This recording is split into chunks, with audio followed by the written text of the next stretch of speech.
The left dorsolateral prefrontal cortex is located over F3 point. This point may be useful in patients with Parkinson's disease, essential tremor, dyskinesias, bulimia, migraine, depression, obsessive-compulsive disorder, alcohol, nicotine, or drug addiction. Make the first circumferential measurement in sagittal plane from nassion, the point between the nose and the forehead, and inion, the most prominent tuber of the back on the skull.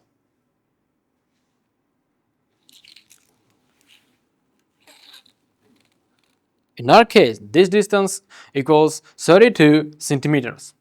Along this sagittal line, mark 3 points. The first one, the point of CZ. That lies right at the middle of this line, or at the distance of 16 centimeters from nassion or from inion. Mark CZ point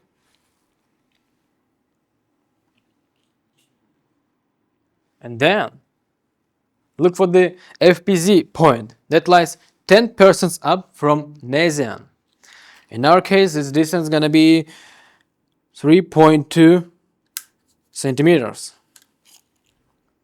We mark FPZ point. After that, look for the OZ point that lies 10% up from inion. That means in our case the distance is 3.2 centimeters up from inion.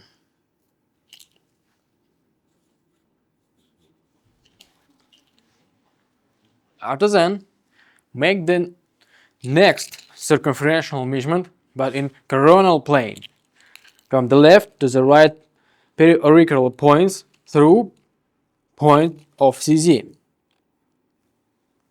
In our case, this distance equals 34 centimeters. Along this line, mark 2 points. The first one at the C3 point that lies 20% left from CZ point. In our case, this distance will be 6.8 centimeters left. And mark C3 point. The next point is T3 point that lies 10% up from the left tragus. That means 3.4 centimeters. 3.4 centimeters up. And mark T3 point.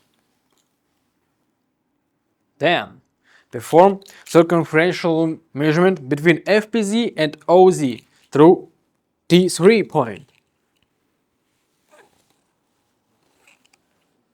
This distance is 28 centimeters.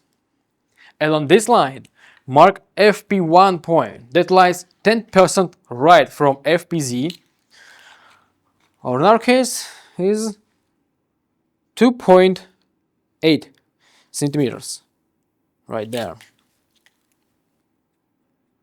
And mark FP1 point.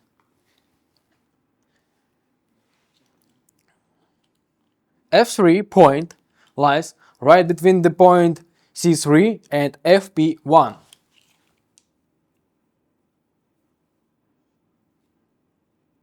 Measure the distance between them and mark F3 point right in the middle.